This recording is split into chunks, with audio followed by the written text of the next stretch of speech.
you for joining us for the panel discussion on Digital Recon, proactively protecting your data assets. Digital transformation has opened up a whole new world of cloud, DevOps, mobility, and IoT, where everything from containers to conference systems to power grids are now connected devices and part of the new, modern cyber attack surface. An attack surface which is continually expanding and contracting like a living organism, making it extremely difficult to secure. And more tools collecting more data doesn't equate to actionable insight for the CISO, C-suite, and board of directors. The old way of simply scanning on-premises IT devices for vulnerabilities is no longer enough. This session will critically look at understanding newer approaches to cybersecurity, such as moving from reactive to proactive, and showcase strategies as to how enterprises can create a robust data protection and privacy plan. Our discussion pointers: gain visibility across your entire attack surface, developing a dynamic and adaptive approach to assessing your entire attack surface, moving to proactive rather than reactive cybersecurity strategies. Focus on what matters the most, making AI and ML work for you. And we are joined by some distinguished panel members: Bharat Panchal, Chief Risk Officer, APAC, Middle East and Africa, FIS Global; Avinash Tiwari, Chief Information Security and Governance, Pidilite Industries Limited; Karthik Shahani, Managing Director and Country Manager, Tenable India and SAARC; and Vikas Kapoor, Vice President, Cybersecurity, Vodafone Intelligence Solutions. And to moderate this discussion, we are joined by Tarun Kaura, Partner, Deloitte India. So without further ado, I hand over to you, Tarun. Hi, good afternoon, everybody. Am I audible? Yes, Tarun. Great. Hi. So the topic today that we have is see, predict, and act. And I know, cybersecurity during these times have become a very, I would say, a tough area to be in. Clearly, due to the pandemic trigger, what we have seen in the last few months is the attack surface has completely changed. And that's primarily because of the fact that there's a lot of every operation area or every area in any kind of a company you look at it today has to look at how they can work remotely as well as on-site, because we saw the lockdowns being opened up, and then again we went to offices, we came back home in the second wave.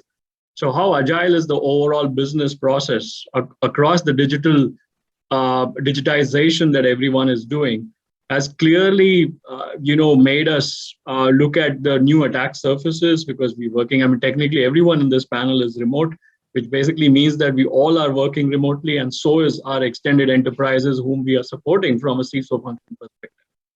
So with no time to lose and give an introduction, I know everyone is facing the heat of the pandemic. Let me first introduce the esteemed panel. I have with me Mr. Bharat Panchal, who is now the Chief Risk Officer with FIS Global. I have Avinash Tiwari with me, who is basically the Chief Information Security and Governance with Pidilite Industries. I have Karthik Sani, who's the MD and Country Manager for Tenable India. Then I have Vikas Kapoor, who's the VP Cybersecurity with Vodafone GCC. So technically, we have almost all the industry experts spanning from services industry all the way to telecom to all the way to industries. So welcome everybody today afternoon. Thank you. So great. So I know we all are, clearly, Bharat, we all are working remote, correct? So, but let me first pose a question, Bharat, to you. What you saw the most things that changed over the last 6-7 months, especially when the pandemic struck us? We thought that this pandemic is short duration. The things will open up very fast. The organizations were still trying to figure out whether they're going to be working remote, but clearly the second wave has shown us that we're going to be working remote from a longer perspective. So, what are your key areas, Bharat? You saw the changes that happened because of which there's a major impact on the cybersecurity. Well, Tarun, so we all are talking about the pandemic, but one thing we all need to understand and accept that this is a cyber pandemic as well.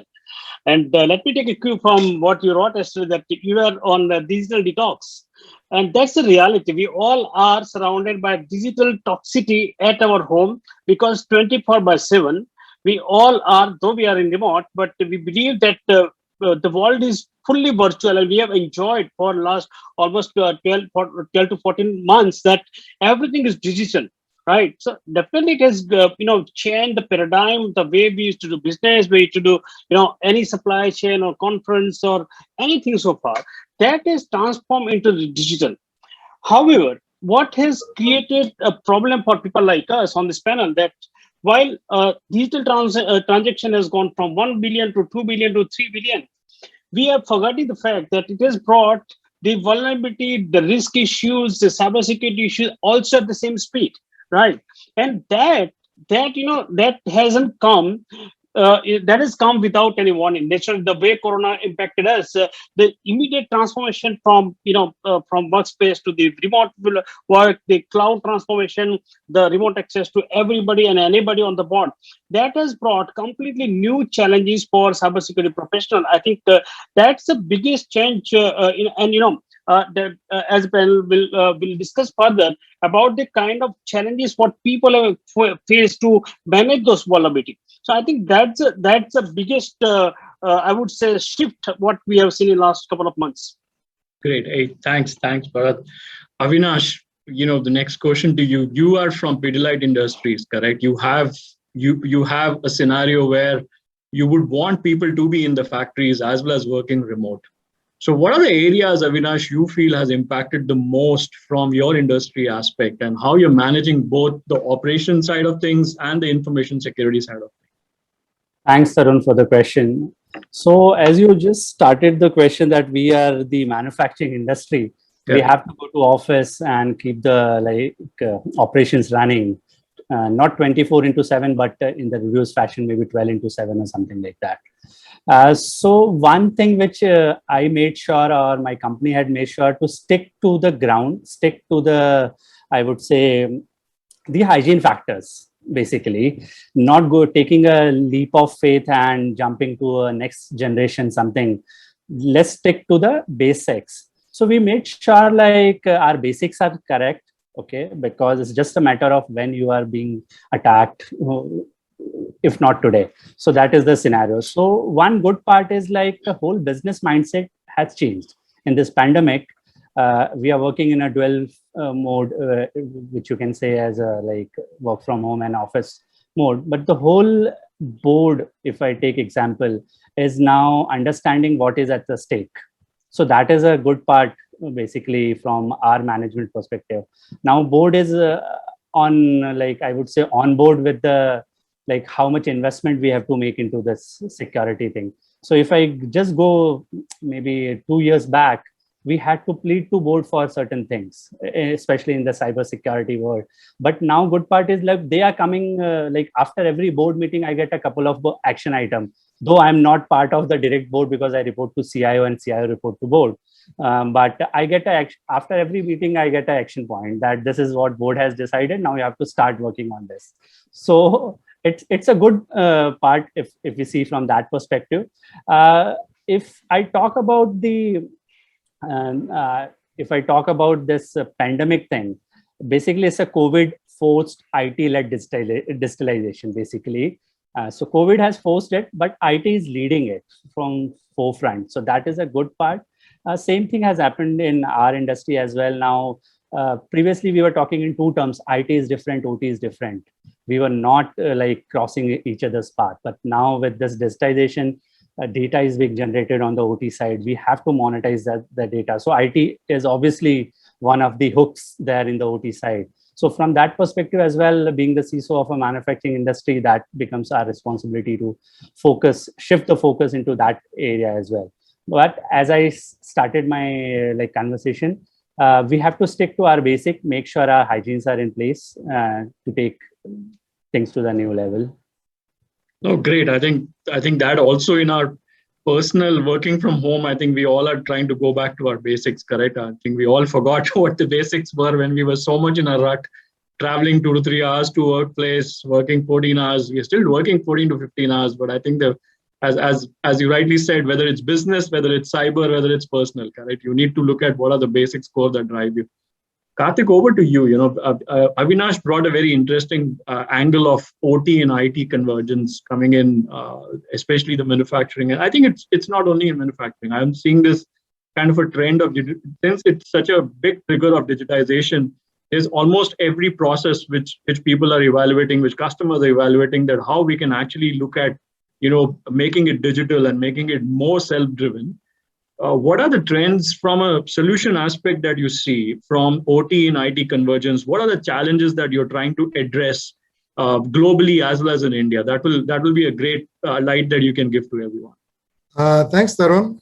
And as Avinash mentioned, I completely agree with him that the entire landscape is changing. And if we look at it and look at the past couple of attacks that took place, look at the Florida Waterworks issue, or if you look at the Colonial Pipeline, it's not only being targeted to a specific manufacturing setup, it's more wider, and it's even for nation state players. So it's not just limited to a utilities company or a manufacturing company. It's much, much deeper than that. So this whole OT-IT confluence that is taking place is a new phenomena that's there. If you look a couple of years ago, not couple, maybe a little bit longer, everyone thought that that air gap that exists in an OT environment was sufficient.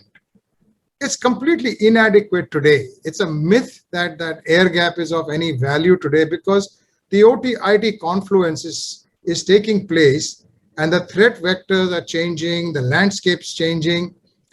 The other factor that is there is many of these organizations still stick to that traditional thought process of getting visibility across every single asset on the shop floor. And that again is changing if we look at the trends. If we look at the trends, we start noticing that a lot of stuff is getting more automated. There are new modern machines. There are fewer people working on the shop floor, and hence the assets that you need to look at and manage are different from what it used to be 10 years ago. In the OT landscape, if you look at it, there are many organizations who have got gear which is 30 and 40 years old. There are organizations that use twisted pair serial buses. Do you really need to go and scan and get visibility of those devices? They are probably not the ones that you need to focus on. So I guess if we look at the priorities of an OT plant compared to IT, their priorities are different. And so there's this new thought process that needs to come. IT needs to understand what are OT priorities, and OT needs to understand what are IT priorities, and then come to a consolidated new priority list. For example, downtime for OT is huge.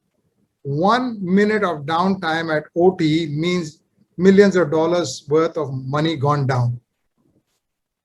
If you look at another aspect, which is health and safety, IT doesn't look at health and safety, but in a oil and gas manufacturing plant or a large automobile plant, the health and safety of their personnel is very, very important to them. So those priorities kind of change. Compliance. There are different set of compliances that apply in an OT environment, very different from what applies in an IT environment. You've got to find a confluence which says, these are my most important elements. So like you started and said, see, predict, and act. I guess the whole thing is now get visibility, look and predict what is really important to the business, and then act on those. And I think that's where the whole trend is moving. The whole trend is now moving at getting that confluence together, figuring out what's important for the business, and then doing work that really, really is going to keep your production levels high and costs down. Great. You touched on a lot of points, Karthik. My next question is to Vikas, who runs a global center, correct? And his assets for people who are all coming to the global GCCs, and then everybody's working remotely, Vikas. What are the challenges, Vikas, that you are seeing from a GCC perspective, correct? The whole global in-house centers were all about people coming to offices, working 24/7 to support the global, headquarters. What are the changes that you are seeing right now? Yeah, thanks, Arun. So quite a many. I think I'll share my views of what GCs in general, or for that matter, telco industry specifically is facing. I think clearly number one challenge, what this pandemic has further increased, is our challenges on the resourcing side of it. I think my co-panelists here would agree completely that finding the right set of people and the right number of people to run the largest GCC, or for that matter any GCC which caters to global geographies, is become more challenging I think during the pandemic. And I think the clear reason for that, at least from what we've analyzed, is that the pipe has become much more narrower in terms of candidates who are in the market for right opportunities. Therefore, it has shot up really the demand, the meeting the demands of those candidates. So I think that's the number one challenge I would say we are seeing in terms of an impact from a COVID pandemic standpoint when it comes to cybersecurity as a whole for our industry specifically, and I'm pretty sure of the same for others.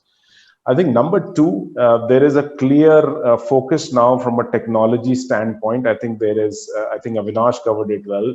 I think there's focus back on the endpoint in simplistic terms, right? Anything and everything that's got to do with the endpoint has got a very strong focus in the post-pandemic world. Now, this means whether we're talking about endpoint protection, anti-malwares, EDR solutions, endpoint vulnerability management. I think that's a big area that's got traction. And likewise, responding and even engaging people with those endpoints sitting at home, right? So I think that's a big second shift we've seen from a technology standpoint. I think the third change that we are realizing is there is one thing to operate at a war room in office, and how do you create a war room which is really geographically spread, right? So I think in case of an incident response, I think that's another challenge the industry is facing, on how to really have a very hyper accelerated, productive war room while trying to do some of this stuff on if I can say, Teams and other solutions. So I think these are the three key ones, Tarun, which we see very prominent using a banal, people, process, technology kind of an area we are looking at across the board. Thanks, Vikas. In fact, you rightly said, earlier the war rooms were more simple when they were a physical location. We all could huddle in a room, take those decisions, and give a proper incident response. You're so right about the fact that now, incident response from a war room perspective has become so critical. We have resources who have gone back to their natives, for example. And how do you, get them all working together in a virtual war room? But I think overall, it's been a great collaboration to see people have adapted to the change. And that is the reason you will see the business processes getting also adjusted to the fact that this is the new norm. And hence, it puts the strain on the attack surfaces. It puts the strain on the compliance and regulations. A lot of areas that we need to focus on from what's going to come next for us. Since one of the main areas was in this panel was proactiveness, correct? And cyber security for some reason was every time that is it an afterthought or it's where people react to it. What is the kind of proactiveness that we all can bring in is one of the biggest question I'm sure you all face from the solution design perspective, Karthik, in your side of things, Bharat, in your side of things from a services angle, what kind of proactiveness that you can bring in? Similarly, Avinash, in industries, can you be proactive? Can we defend it before it has happened? Because we know it's going to happen anyways, correct? It's not going to stop. And similarly, because you can have a massive outage if endpoints are not reachable and your entire workforce working remotely. And hence, it is very, very important for us to look at the proactiveness angle of it. So first, let me put to Karthik. Karthik, do you think the solutions are becoming proactive? Do you think AI/ML is reality? We're speaking about it so much. So throw some light on how things are moving from a technology aspect. From a technology perspective, if we look at some of these elements, while we all look at this being, proactive, and we look at all these new technologies coming across, I don't think we have the budgets to go and acquire all of them. So one of the biggest things, like even Avinash mentioned, every time they have a board meeting, they come back with all the action items. But if he was to go back with the budget, the eyes will pop out, who's going to pay for it? So I think one of the most important parts of this whole thing of proactiveness is, with your limited budget, how are you going to be able to figure out where are your real risks? How do you keep your business and keep your lights on? So one of the things that I'm noticing, at least as far as our business goes and vulnerabilities goes, is the shift in the thought process. People are looking at the vulnerability management system as a source to figure out which are their most critical assets. The next thing they figure out is which are the vulnerabilities that are going to impact these critical assets. And then figure out, if this is the risk, which technology should I invest with my limited budget? The other thing that I'm noticing is another interesting part is, how do you go and have metrics and measurements that you can share with your board so that they will pump in more money to buy all this new gear and proactive technologies to mitigate the risk?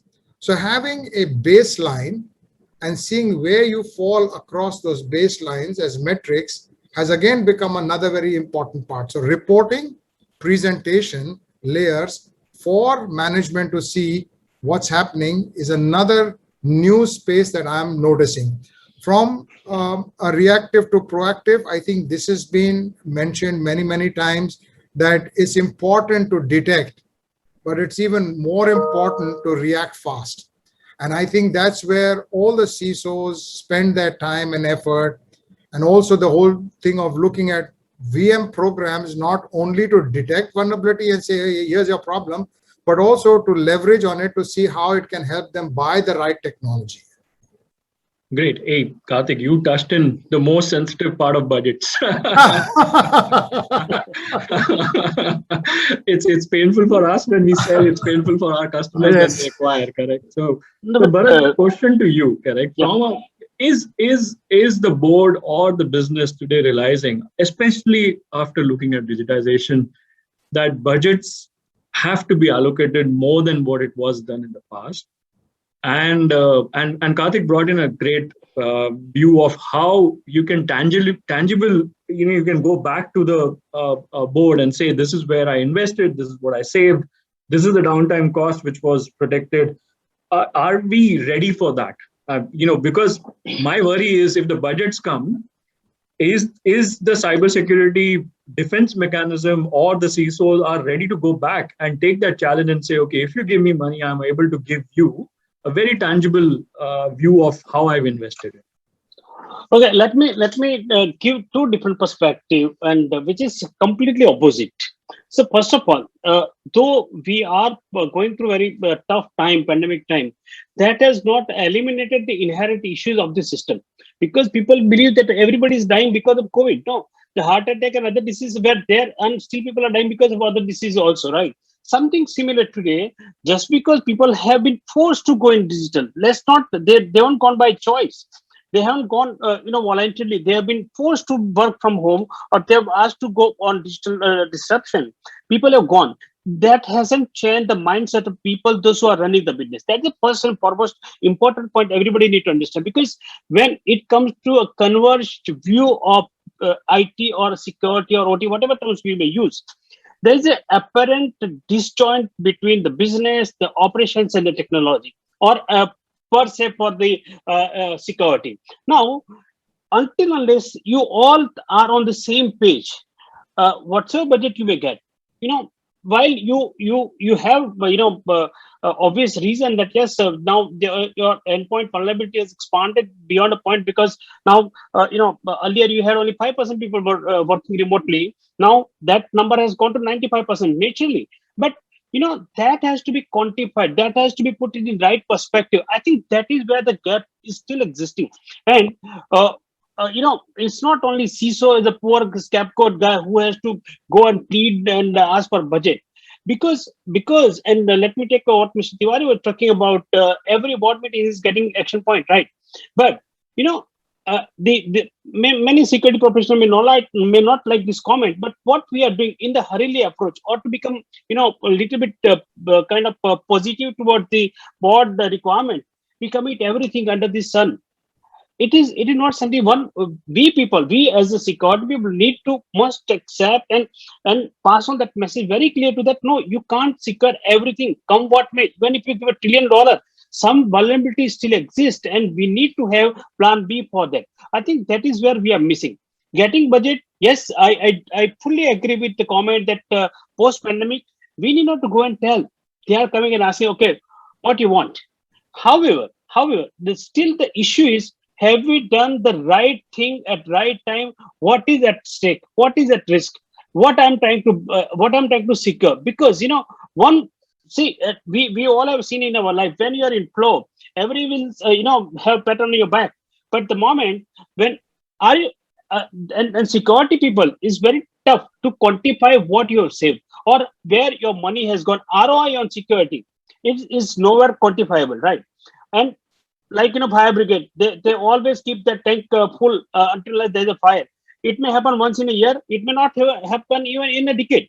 Does not mean that they need not to put money for that. I think that's a pragmatic approach is missing. And in my view, in today's time, we need to take this as an opportunity to converge the understanding among the business, understanding among the board, and what more we can do, which is pragmatic, practical, achievable. The all we have learned in our management, the SMART objective. This is the time for security professionals to apply that. Otherwise, they will pump in money. But after pandemic is over, there'll be stock taking activity, and you all will be called for answer, and probably you may not be in person to answer them. So that is where the pragmatic approach or the proactive approach will come into picture. Because unless until you have something to show that yes, this is what is, and this is how we are going to protect. Right now it may be good, but later on it will become a challenge. No, I think Bharat, you brought in a great point that this is the right opportunity now to converge and get everyone on the same level, correct? So whether it's your board, whether it's your practitioners, whether it is your employees, they all have to be in together from an overall front. It's not only the CISOs or the cybersecurity team who are responsible for it. So because since Bharat mentioned that budgets are still a question, correct? But very carefully how to pick up the right solution, go more proactively in terms of what to invest. What are the areas because you feel will transform in next couple of months going forward? What is your obviously as a practitioner where you see there are gaps which will get filled? Or what are the new technologies that you feel will be adapted to, overcome what we are going through now? I think, Tarun, I feel somewhere, if you look at us as an industry, frankly, there's a bit of fatigue that's kicked in prevention and detection.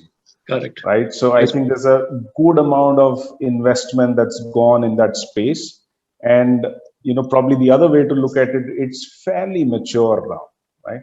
So I personally feel, I think there's going to be a lot of focus in the times to come now on the response side of it, right? So both in terms of technology, I think we are seeing more and more response systems coming up. If we just look at the investments that are happening, the fundings that are happening, like you go to cybersecurityventures.com, and we see a lot of focus now actually in the response space as well, right?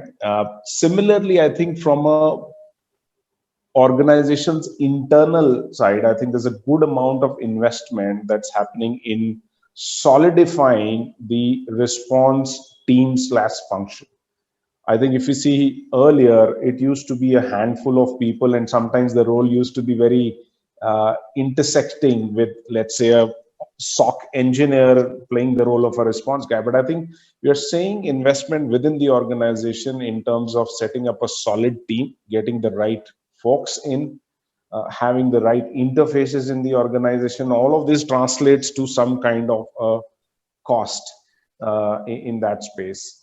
I think so. If you really look at it, those are some of the areas where we would see probably more and more traction within the cybersecurity community. I think the second major part which I see shifting a bit is where, historically, where we say security awareness, I think we're realizing that awareness is not enough anymore.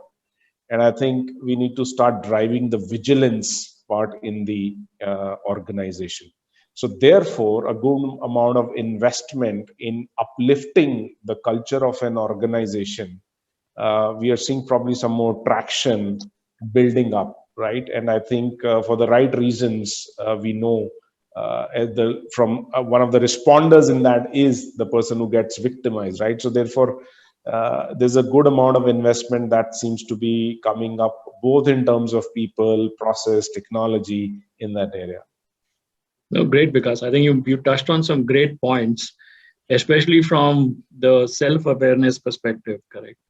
And as you rightly said, that overall from a detect perspective, I think there has been a lot of investment over the years.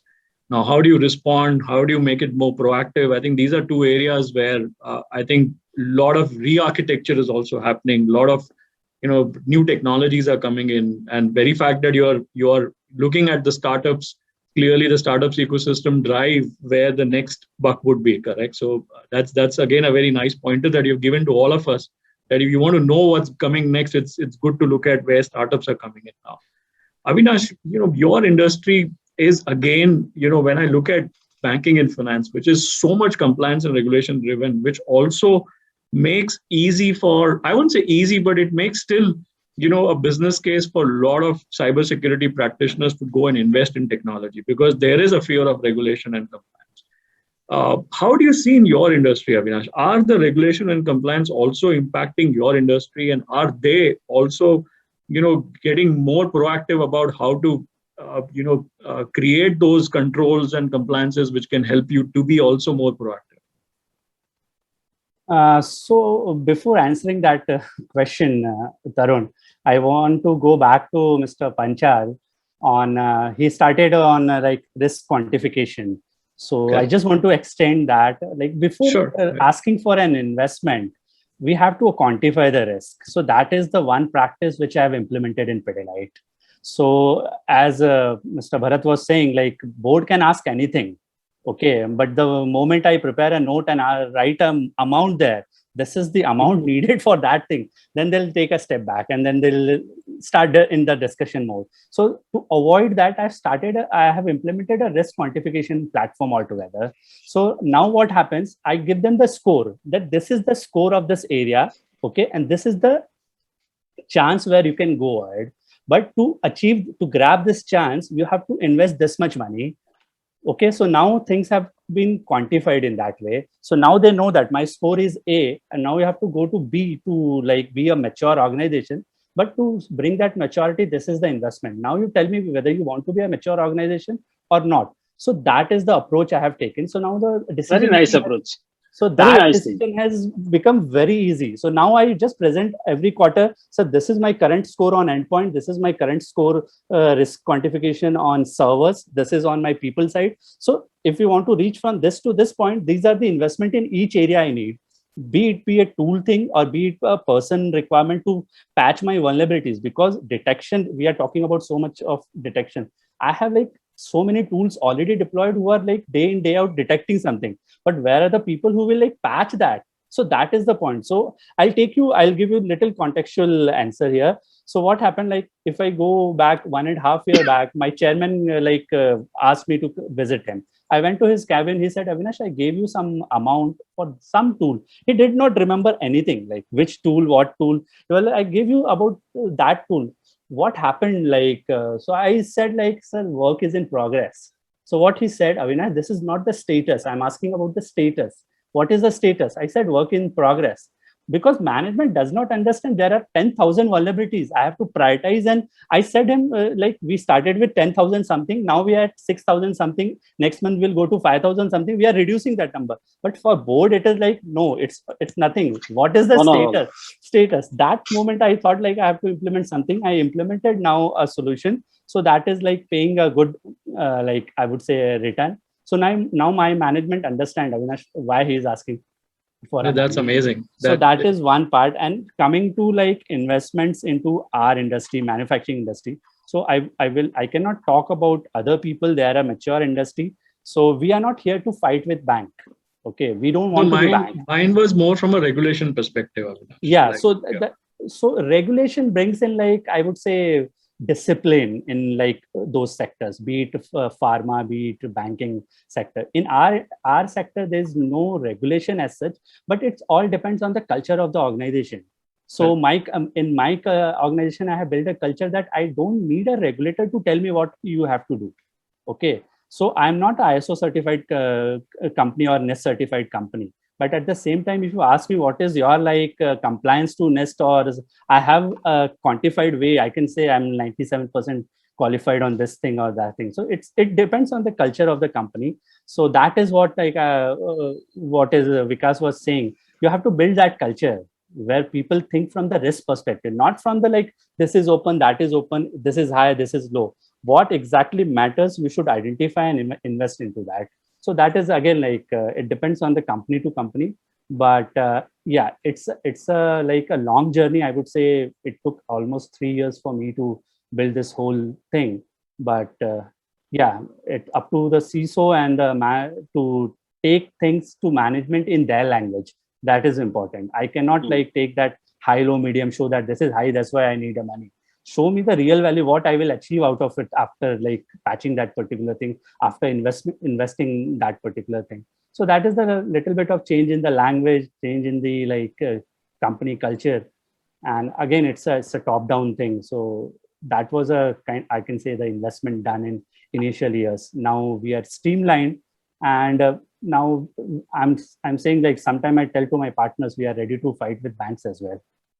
I have done so much, bring any bank, like right from EDR to SOC to anything. I have implemented everything, but it took time. It's not like somebody did not tell me. So I remember first meeting with my chairman. He said, like, I said, I came from bank. Okay, I was working with BNP Paribas. I saw your profile. You're actually from a banking sector. Like he said, Avinash, take a chair, sit down. Now tell me why you want to implement that. Just because you implemented that thing in a bank, you want to implement same thing in my company? I said, no, sir, that's important. So Avinash, go back to your desk. Think like this is your company. Okay, this manufacturing unit is your company. Now think from that perspective, what is really important. Just because somebody is saying this is like a risk for them, it is not applied in our industry. So it took like 6 months to understand, really, and do I really need to invest into that area?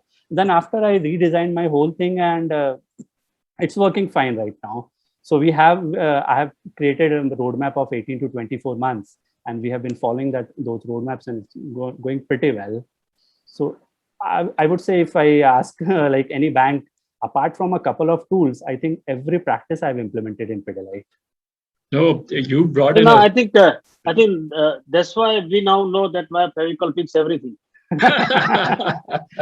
No, but Avinash, you brought so in. It's not about being the CISO. I'm telling this. These are things I have heard from my partners when they come here and they ask, Avinash, please tell me what is the plan for this year. I present my roadmap. These things are already done. What you will do, this you tell me. Then they say, sir, hardly there's anything.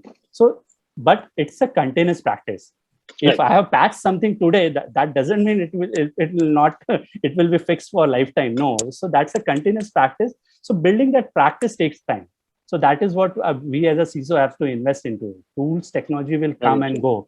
but building that culture and building that practice is important. That's very important. No, I think you brought in two very important aspects, Avinash. One is definitely the culture aspect. That if you have the whole culture and people trust in what they need to do progressively, they will definitely look at how to make it more safe and secure. One more thing, like Tarun, I want to add. Just like last week, I had meeting with my director. So it is not about like where you want to invest. He just gave me example. That example I should have given to him as like CISO, but he gave me, Avinash, there's an entity which is just 50 crore entity. Okay.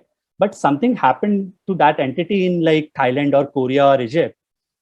It will be Pidilite's name, which will be like hampered. So think from that perspective. So that's the change in the culture. So now instead of me telling that, hey, sir, this is a small factory there and this is the gap we need to invest. Company, now directors upfront, they are saying like that is a small company and now you have to think from that perspective as well. So that's the like culture we has been developed. Amazing. I think culture changes itself. You need not wait for the regulator to tell you what you have to do. I think you made a very good statement, Avinash.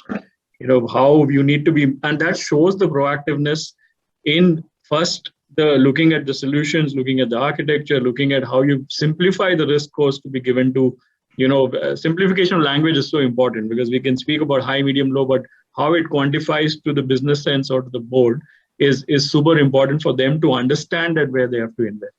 I think we are at top of the hour. I would just take 2 more minutes from everyone.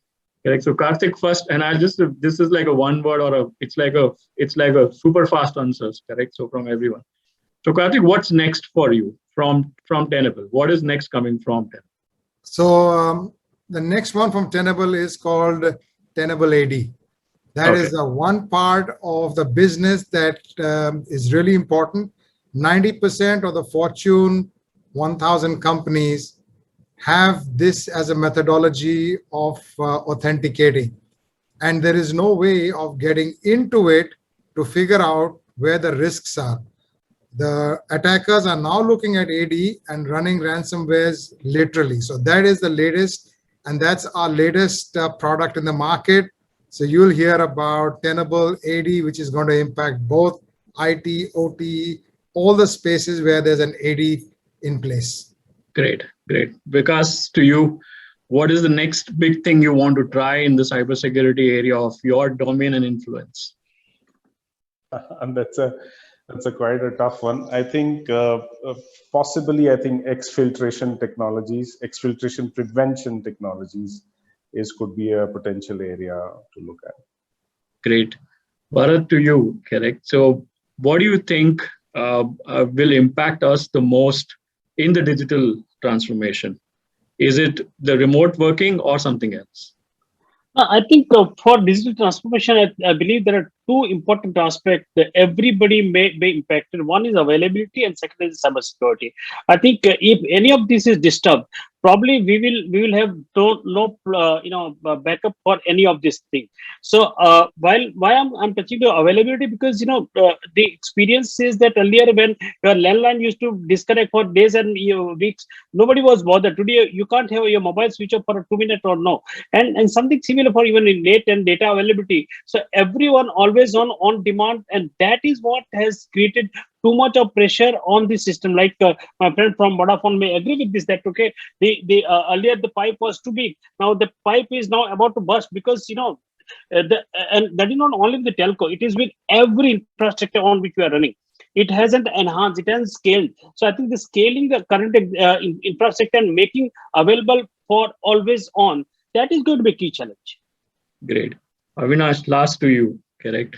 So two things for me. Sure. One is my investing into very strong authentication mechanism, because we were not thinking that we will work from home for such a long time. But now I don't think we are going back to offices in near future. So that is the call management is taking. So I have to invest into that thing. And the second is the resiliency, basically. So we are ready to accept that someday we will be attacked. Okay. But I have to invest into the resiliency part, which is little weak now. I've understood that. So that is the area which I'm working to make it more stronger. Because for every company, I'm saying resiliency is very much important. Once you are down, how soon, how quick you can bounce back and you are into the business. That is important. Great. I would like to, thank everyone, Karthik, Vikas, Avinash, Bharat. Your stories makes us learn a lot. And I'm sure the audience today also learned a lot from the stories because they are real life stories. How Vikas brought in a flavor of what he's going through and how Avinash, coming from a banking background, bringing, how manufacturing also could be a completely a different ship from a cybersecurity. Bharat has a huge experience from regulator as well as now from a service industry. Karthik, definitely from you've been, a very old friend of mine, stalwart in the fact that you've seen so many different solutions that are coming in. So AI, ML, and all the other areas that you touched from predictability, proactive. I think it's a huge learning for all of us. Every time when I host a panel, I take a lot of few things that I learned from each one of you. Looking forward for the audience also to do the same. Thanks to ET, we can with this we can close the panel. Thank you very much. Thank you. Amazing, amazing talk. Thank you very much. Thank you, everyone. Bye-bye. Thank you. Bye-bye. Well, that was indeed an informative discussion. Once again, I thank all our panelists for their valuable time and for sharing their thoughts with us. We'll be back again. Stay tuned.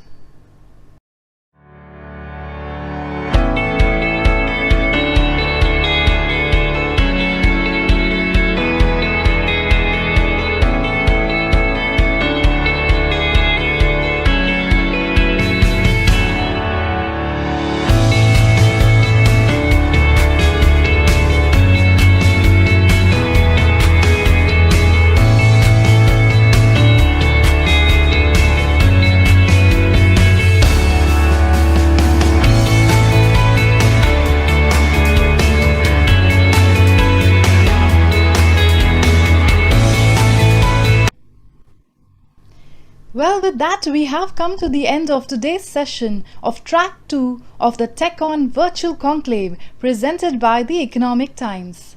We hope that you found the sessions valuable and enriching. A big thank you to the delegates, attendees and our speakers for their valuable time. Remember to download your digital certificates of participation. The icon is at the bottom of your screen. Please feel free to share your thoughts and comments on the signature wall. We hope that you have visited our partner booths at the Experience Zone and filled up the feedback forms, and also visited the Networking Lounge to network and interact with co-attendees. Also, do share your experience on social media using the hashtag ETDataCon.